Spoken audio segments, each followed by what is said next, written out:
Chers amis, bonjour. Bonjour. Aujourd'hui, nous recevons un confrère, un collègue, Farid Benalek. Merci d'accepter mon invitation. Avec grand plaisir, c'est moi. Alors, Farid, pourquoi je dis un collègue, un confrère? C'est d'abord parce qu'il est conférencier comme moi. Ensuite, nous officions dans les grandes écoles et les universités pour transmettre le savoir que l'on a reçu. Donc, on est un vecteur de transmission. Ça, c'est très important pour nous. Sauf qu'il a de multiples talents, cet homme. En fait, je voulais absolument vous le présenter et qu'il vienne nous exposer avec un certain temps, avec tout le temps nécessaire, vous exposer une sorte de vision du monde, parce que Farid a l'immense qualité d'avoir été quand même 3 fois champion de France du jeu de Go.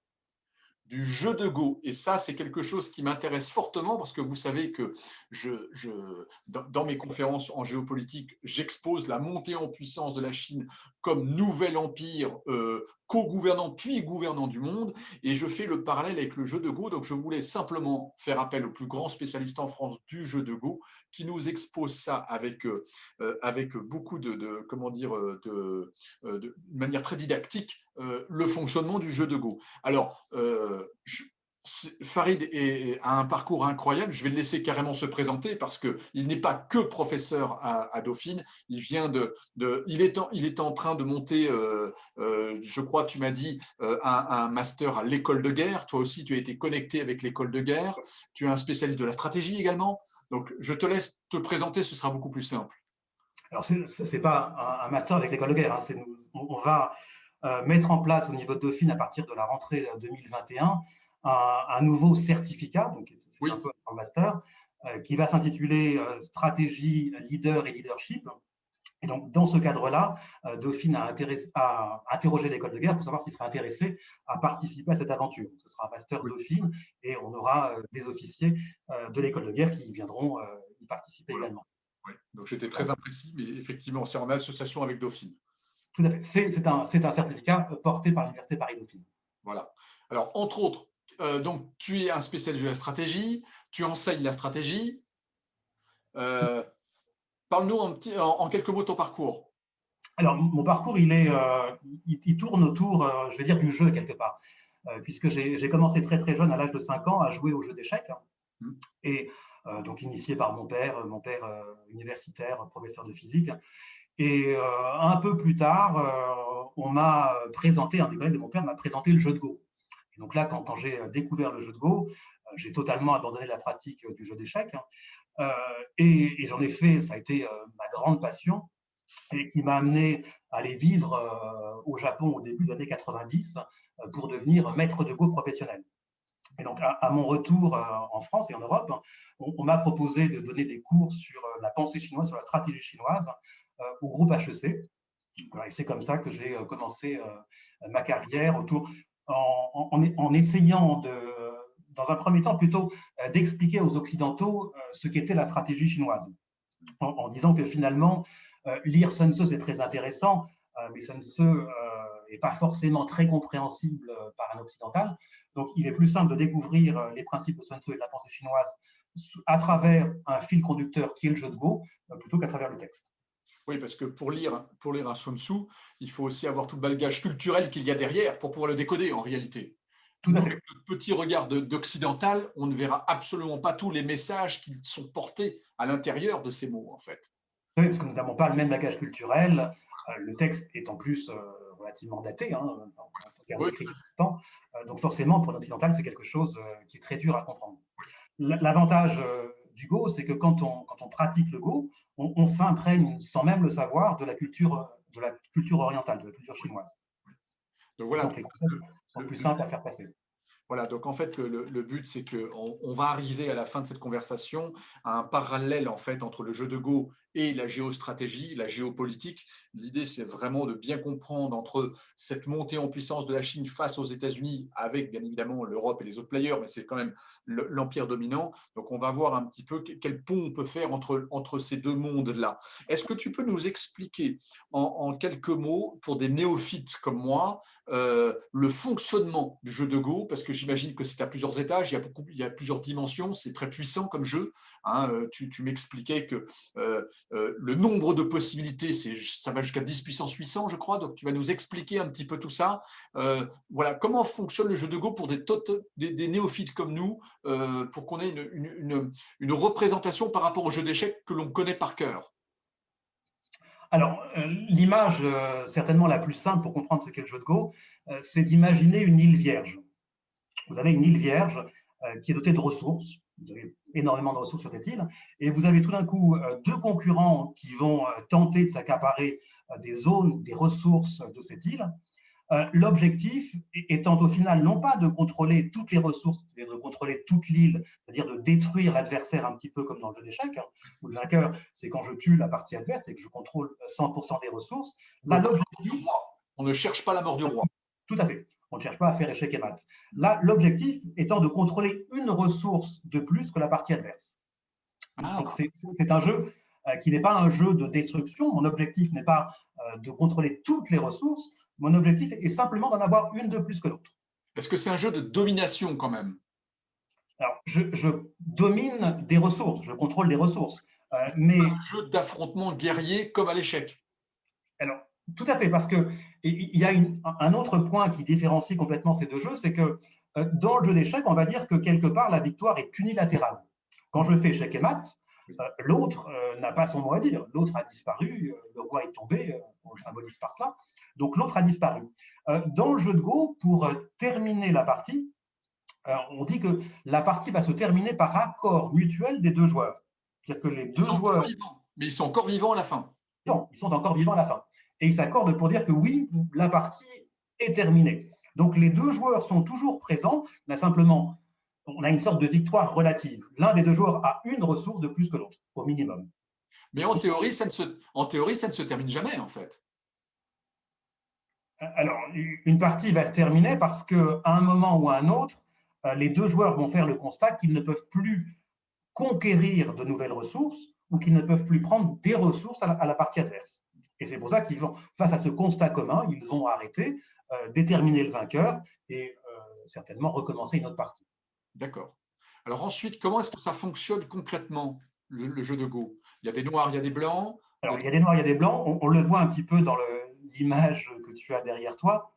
Donc, des pions. Nous, on va parler de pierres noires et blanches. Donc, au départ, comme encore une fois, je reviens sur mon île, au départ, l'île est vierge, il n'y a personne.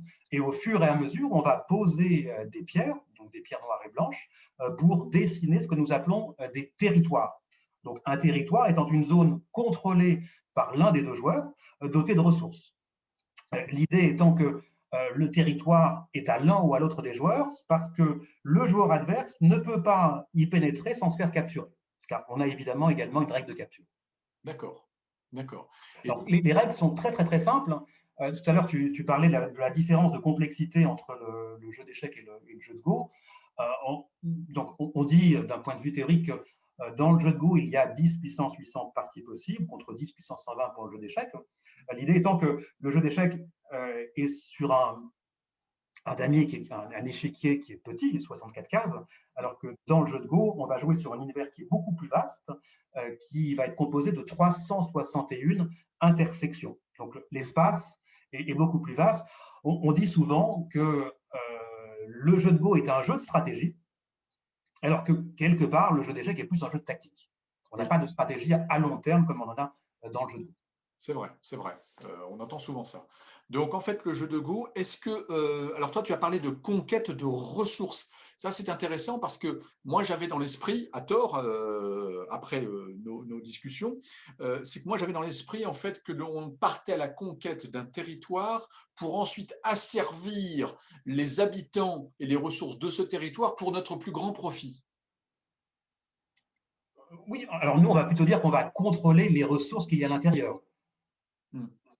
Et c'est véritablement l'objectif premier. Et c'est une chose qui est très intéressante avec le Go, puisque alors, quand on regarde sur les origines historiques du jeu de Go, alors il y a énormément de légendes. On n'a pas de traces pour l'instant archéologiques euh, véritablement fiables, mais je veux dire que dans l'imaginaire chinois, les Chinois vont vous dire que le jeu de Go aurait été inventé par un empereur qui régnait au 24e, 25e, 24e siècle avant Jésus-Christ, qui s'appelait Yao. Et ce qui est intéressant, c'est que Yao est quelqu'un, d'après toujours ces légendes, qui s'intéresse beaucoup au contrôle des ressources, et notamment de l'eau. Donc, Oui, le Tibet, le Tibet. le Tibet, par exemple. Donc, dès l'origine, certainement autour du jeu de Go, et en tout cas dans la pensée chinoise, il y a la question du contrôle des ressources. Je dois absolument, pour survivre, contrôler des ressources. Et ce que je trouve de très frappant dans ces légendes autour de l'invention du jeu de Go sur la question des ressources, c'est que quand on regarde, tu viens de parler de l'eau, on sait que la première guerre documentée à peu près à la même époque, dans l'histoire humaine, est une guerre autour de l'eau au XXIe siècle avant Jésus-Christ. Donc on retrouve les mêmes questionnements, et qui sont toujours actuels, sur la question du contrôle des ressources. C'est extrêmement contemporain en réalité. Tout à fait. Et moi, tes avis très éclairés, très documentés, et merci encore une fois d'avoir accepté mon invitation, me font surgir énormément de pensées dans la stratégie, justement, où on voit que jusqu'à maintenant, nous avions, nous, dans notre vie contemporaine, assisté à la guerre froide avec deux blocs qui s'affrontaient de manière assez violente, avec des guerres déportées à l'extérieur de chez eux. Hein. On parle de la Corée, de l'Afghanistan, enfin voilà, tu te souviens de tout ça, de l'Amérique centrale et ainsi de suite. Et en réalité, entre guillemets, de manière symbolique, il y a eu la mort d'un des deux compétiteurs. Et en réalité, le coup de génie de Kim, troisième du nom, ça a été de se faire reconnaître sur le plateau stratégique parce qu'en fait, on s'adresse à ce plus grand ennemi et le plus grand ennemi te reconnaît comme son ennemi quelque part. C'est comme ça qu'on existe en fait sur un plateau stratégique. C'était le coup de génie que tous les autres présidents américains avant esquivaient justement pour ne pas donner de l'importance à ce tout petit royaume ermite et qu'en réalité, Kim a réussi à exister sur l'échiquier. Et alors, ce qui est assez intéressant, c'est que là, maintenant, on commence à voir la montée en puissance d'un autre empire avec une très, très longue histoire. Hein, entre 3005 et 5000 ans, suivant ce que l'on permet de prendre comme référence. Et là, cet empire-là a un mindset extrêmement différent. Et justement, lui, il a parfaitement conscience de l'accès aux ressources. Et là, on va avoir quelque chose d'absolument passionnant, parce que de nouveau, les États-Unis ont un nouvel adversaire en face d'eux. Sauf que cet adversaire-là ne marche pas, ne fonctionne pas du tout de la même manière que l'ancienne URSS.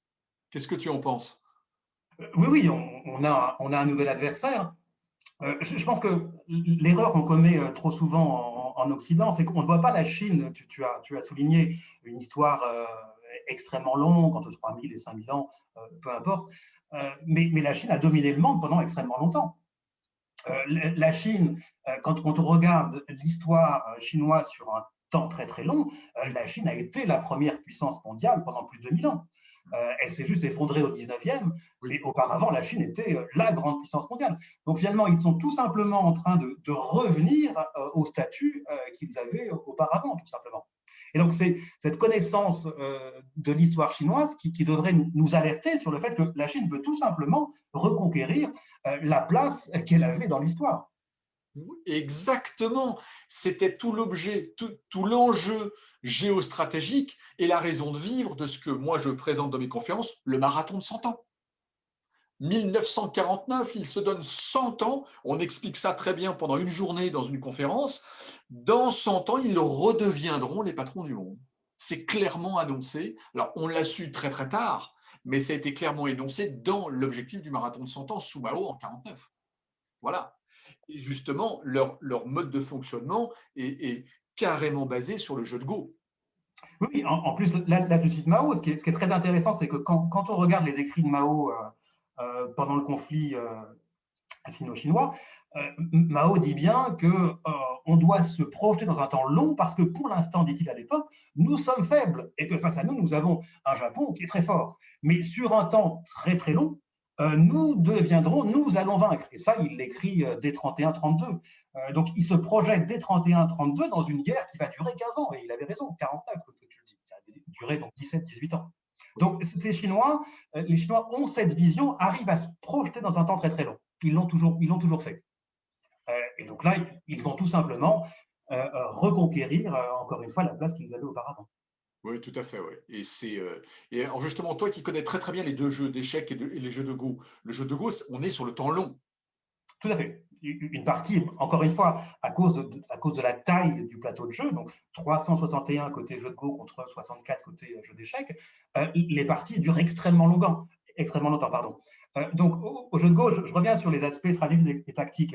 Au jeu d'échecs, on va chercher une victoire tactique immédiate, Oui, comme dans la pensée militaire occidentale. oui, Je veux l'avantage décisif. exactement. Alors que dans le jeu de Go, il n'y a pas d'avantage décisif. Il y a toute une série de petits avantages qui font qu'au final, ils se transforment en une victoire d'un camp sur l'autre. Mais ça commence par des petits pas.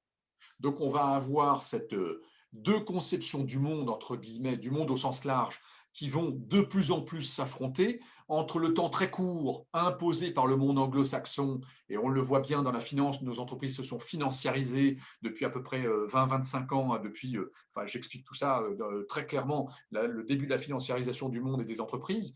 Donc, on impose un temps très court, hein, avec une rentabilité immédiate, avec la sortie des résultats tous les trimestres pour les sociétés cotées, et de l'autre côté, on a un temps très long.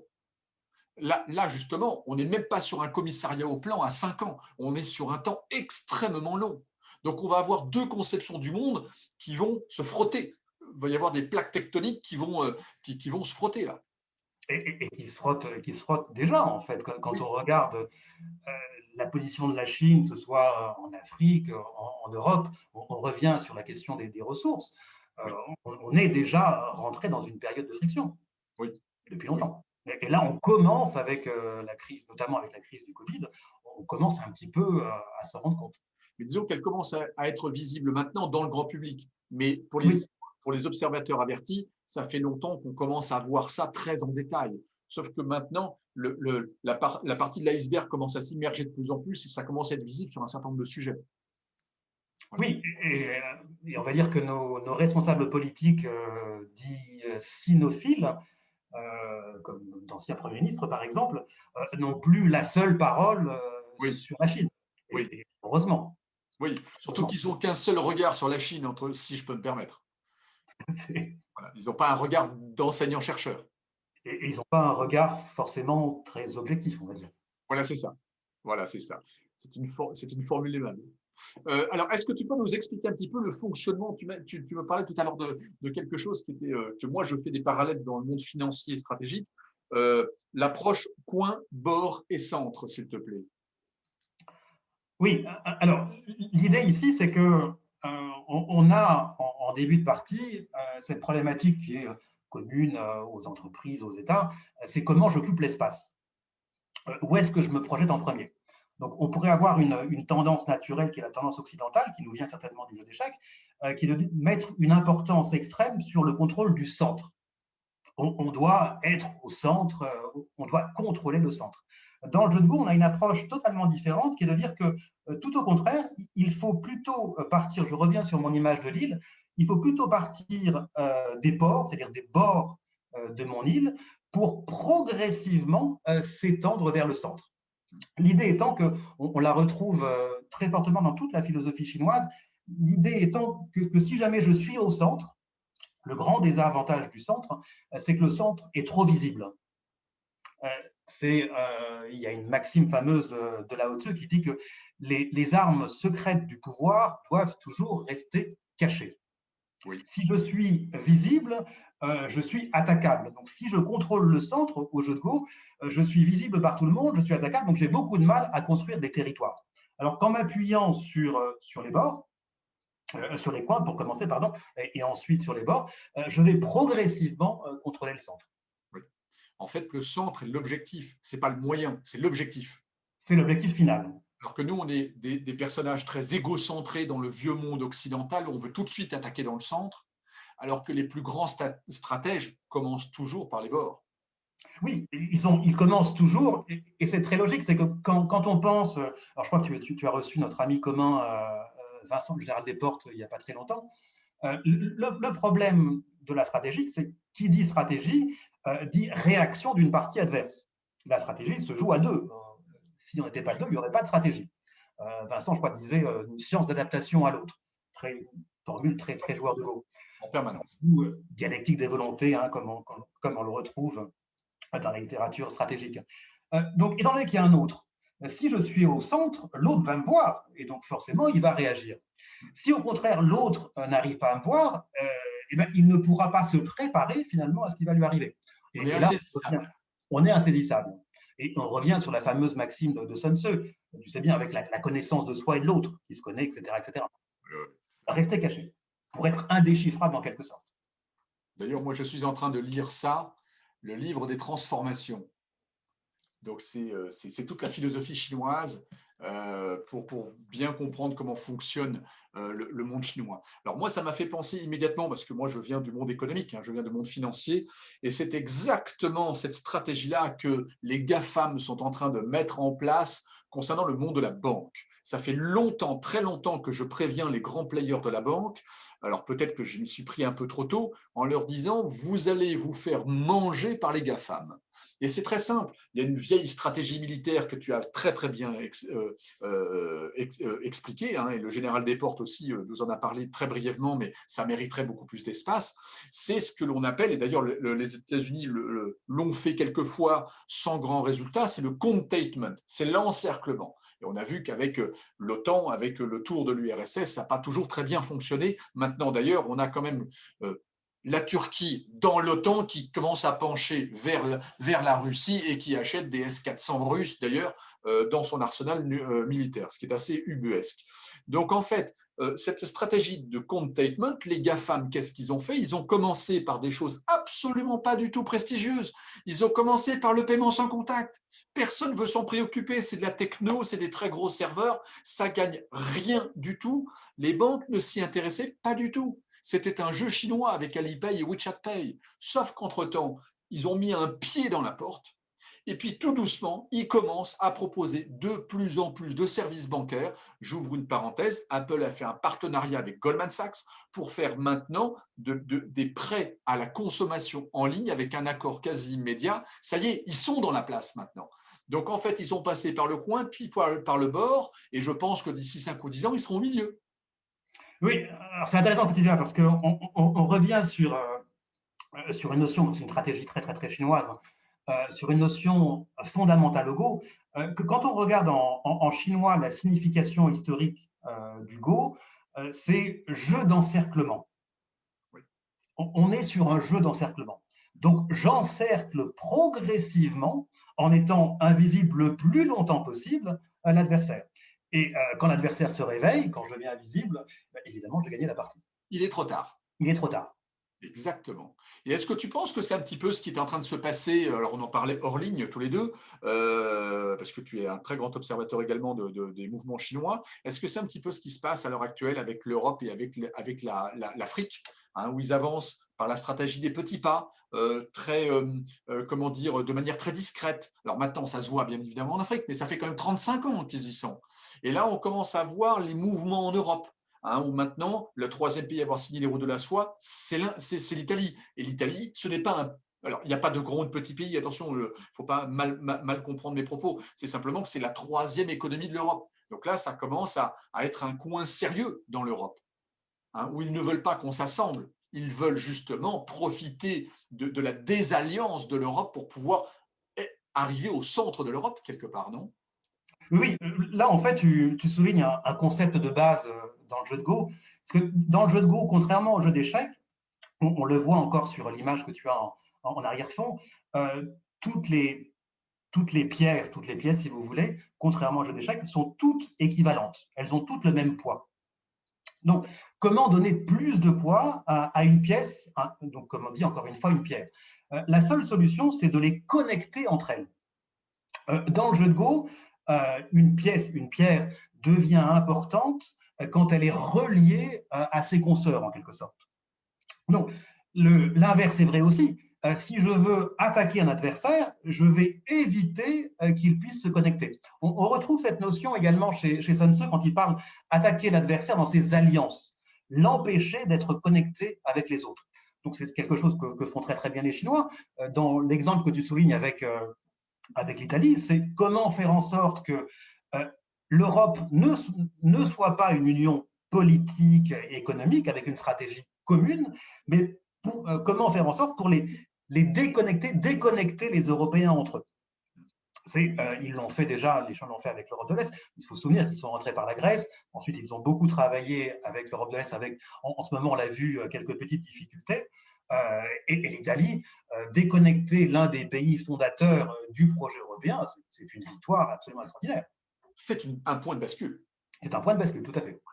Donc, en fait, tu es en train de nous dire, ça peut être une leçon pour nos jeunes générations, la connexion peut créer la puissance. La connexion crée la puissance. Dans le jeu de Go, c'est le concept fondamental. Encore une fois, qui est dû au fait que les pierres, donc les pièces, on le voit bien encore une fois en arrière-plan, sont toutes égales. Donc une pierre toute seule ne vaut rien. Elle ne prend de l'importance que dans son rapport aux autres. Si tu veux, c'est assez frappant, c'est qu'on le retrouve dans toute la culture asiatique, c'est l'importance du groupe par rapport à l'individu. L'individu en soi n'est rien, c'est s'il appartient à un groupe qu'il prend de l'importance. C'est bien la grande différence culturelle que l'on voyait dans les années 90 entre le Japon et les États-Unis. L'individu n'existe que dans une masse au Japon, alors qu'aux États-Unis, il n'existe qu'en étant une puissance individuelle qui a droit à sa libre entreprise et à créer, façonner sa propre vie. On a bien deux philosophies différentes. Avec la réponse qu'on voit à l'heure actuelle sur la crise du Covid, Oui. puisque c'est une réponse, on va dire, pour résumer, en France, on le voit bien à l'heure actuelle, on nous parle attention, de remise en cause des libertés individuelles. Oui. Le masque, oui, mais là, on retire ma liberté individuelle. On va prendre l'exemple de la Corée du Sud, de Taïwan et du Japon, pour ne pas prendre l'exemple de la Chine, qui ont des résultats fantastiques en termes de lutte contre le Covid. Quand vous regardez le nombre de morts en Corée du Sud, on est à moins de 400. Oui, c'est ça. Sur un pays équivalent en termes de population à la France. Au Vietnam, c'est quelques dizaines. À Taïwan Oui, aussi. tout à fait. À Taïwan aussi, au Japon aussi. Pourquoi? Parce qu'il y a justement, par exemple, dans cette pratique du masque, le fait de mettre un masque, moi j'ai connu déjà à l'époque quand je vivais au Japon, c'est je mets un masque pour protéger le groupe. Le groupe est plus important que ma liberté individuelle. Mais sur ce point, je voudrais quand même souligner une chose intéressante, c'est que dans cette période de crise, on peut, j'espère, qu'on va se réinventer. Et qu'on va justement comprendre des dysfonctionnements que nous avions à l'heure actuelle, comme cette question de l'individualisme, qui est un gros problème, dans la société actuelle. Et il y a une chose qui m'a beaucoup frappé, c'est que j'ai relu il n'y a pas très longtemps Le fil de l'épée de Gaulle. Et De Gaulle décrit la situation dans les années 30 en disant que nous voyions partout les individus se regrouper en groupes, au niveau politique, au niveau social, au niveau syndical. Donc, cette idée que nous serions dans une société qui serait obligée d'être individualiste, qui aurait érigé l'individualisme comme la valeur cardinale, ça n'a pas toujours été le cas. Souvent, quand on sort d'une crise, comme au sortir de la Première Guerre mondiale, on recomprend que le groupe est quelque chose, la solidarité est quelque chose d'extrêmement important. Mais je pense aussi qu'associé à ça, il faut quelque part un récit national. De Gaulle a créé un récit national après-guerre et on a mobilisé toutes les énergies dans le même sens pour avoir un destin national, c'est-à-dire de reconstruire la France et de la construire dans le temps d'après. On l'industrialise. Il ne faut pas oublier qu'avant la Première Guerre mondiale, 95% des individus étaient attachés et travaillaient à la terre. On a commencé à fabriquer une Europe et une France industrielle. On le voit dans les vieux films de Gabin, les premières couleurs, les premiers films en couleur. On voit les industries qui se créent partout, les barres d'immeubles et ainsi de suite. On faisait face à des défis intéressants. Il y avait un récit national. Et quand on regarde très attentivement les démocraties autoritaires, je pèse bien mes mots parce qu'il faut faire attention avec les dictatures ou ainsi de suite, il y a différents degrés dans tout ça. Donc, on va appeler ça les démocraties autoritaires. Il y a un récit national derrière. Trump a vendu un récit national. Alors, il faut se dépassionner avec Trump, il faut se calmer un peu. Il a vendu un récit national. Erdogan aussi, Poutine aussi, Modi en Inde aussi, Bolsonaro aussi, en Hongrie avec Orban. Tout ça, ce sont des récits nationaux. Et Xi Jinping, autour du concept des nouvelles routes de la soie, il essaie de créer un récit national qui canalise toutes les énergies dans le même sens. Alors, son inspiration vient de Mao, bien entendu, il n'a pas tout inventé, mais c'est puissant comme récit. Oui, là, tu soulignes tout simplement le fait que trop souvent, en Europe, on manque de stratégie. Oui, monsieur. Et la stratégie, c'est avant tout, tout à l'heure, tu parlais d'un temps long et d'un temps court. La stratégie, c'est avant tout avoir une vision. Et voilà. Plus qu'un récit national, c'est d'avoir une vision, Oui. partager quelque chose. Quand cette vision est partagée, ensuite, tu as le récit. Il faut bien sûr. C'est bien cette vision. Et quand tu parlais tout à l'heure de 2049, c'est bien une vision. Je propose à long terme un endroit où aller, une vision. Donc, tu es en train de dire à demi-mot, d'une manière extrêmement polie, parce que tu es quelqu'un de très courtois, qu'en réalité, en Europe, la vision de Monnet et de Schuman, il n'y a pas eu le relais dans les récits nationaux pour tendre vers cette vision-là d'après-guerre, avec le qu'on a eu une vision économique, on n'a pas encore eu une vision politique. Est-ce qu'on entend chez un dirigeant, quel qu'il soit en Europe, la vision vers où ils veulent nous amener, nous, Europe, à l'horizon 2050 ou 2100? Et d'ailleurs, le frein que l'on a en ce moment, la grosse rupture que l'on a en ce moment, c'est l'Europe politique. Entre le Nord et le Sud, tu vois ce que je veux dire? Voilà. Donc, et d'ailleurs, la Chine en profite pour arriver au Sud, Grèce, Portugal, l'Italie et les pays de l'Est. Ça fait très longtemps qu'ils sont implantés dans les pays de l'Est. Ce qui est assez ironique, c'est que c'est l'Europe qui déverse des infrastructures sur les pays de l'Est et c'est la Chine qui en profite, quelque part. Tout à fait. Ouais. Parce que justement, moi, la Chine a bien compris, hein, c'est quelque chose sur lequel on travaille beaucoup également au jeu de Go, la notion de rapport de force. Les points faibles, les points forts, etc. La Chine a très bien compris où était le point faible de l'Europe, les pays de l'Est, la Grèce. Pourquoi un point faible? Parce que justement, on a en Europe de l'Est, au sortir de l'Union soviétique, en basculant dans le camp occidental, ils voulaient une vision. Et malheureusement, ils se sont rendus compte assez rapidement que cette vision uniquement cantonnée au champ économique n'était pas suffisante. Et c'est cette déception qui a fait le lit des démocraties libérales, comme on les appelle, du populisme. Oui, tout à fait. Non, mais le monde est passionnant parce que les lignes bougent beaucoup en ce moment. Énormément. En tant qu'observateur, c'est passionnant. Alors moi, j'invite énormément de gens à se rapprocher de toi, à regarder ce que tu fais. Tu enseignes à la Fédération du jeu de Go. Hein, tu es pédagogue, tu essaies de donner goût à ce jeu, c'est très intéressant. Je demande aux jeunes générations, je leur livre le conseil de s'intéresser à ce jeu-là parce que ça va être leur monde de demain.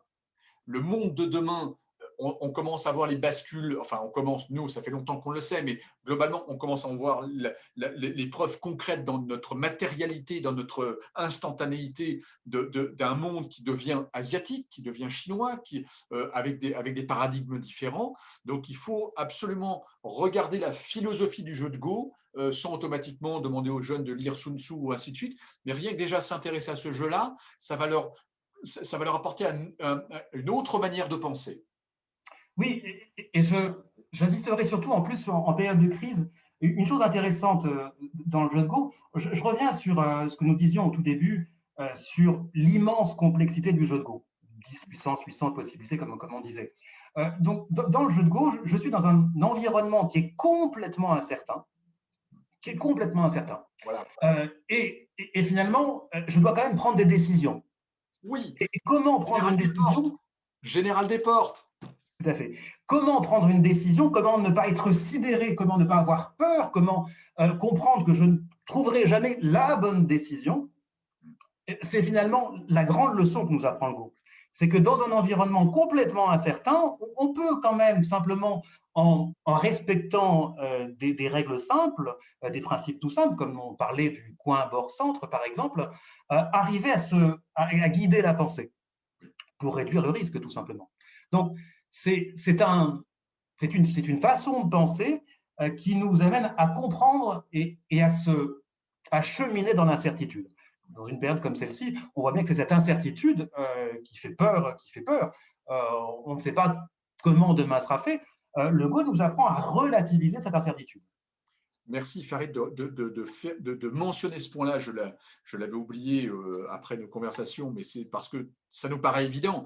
Mais c'est très important que nos jeunes générations en aient conscience.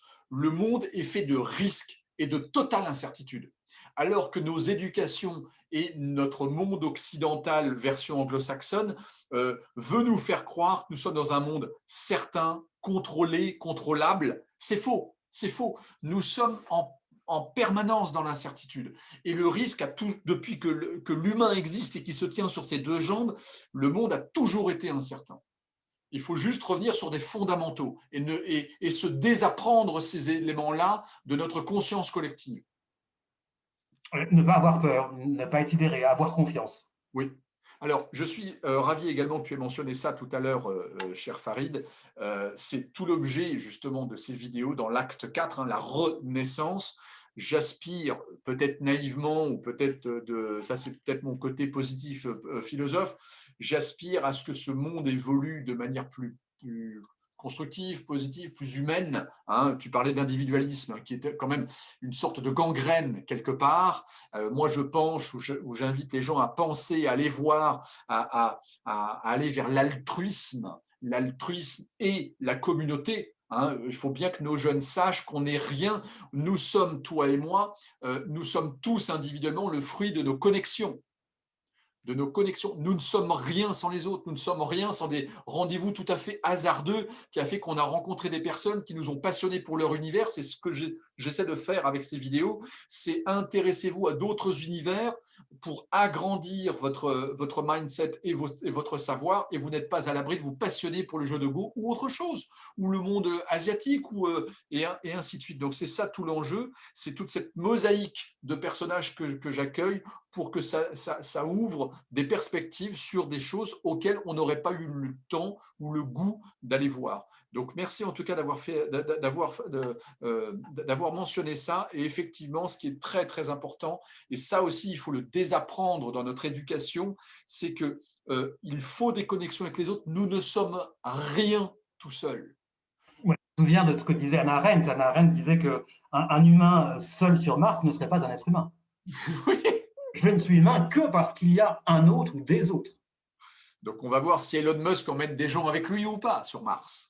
Nous verrons bien. Donc voilà. Donc en tout cas, Farid, mille merci. Là encore une fois, avec tes prédécesseurs, c'est tout à fait pareil. On aurait pu y passer des heures. D'ailleurs, on a longuement discuté.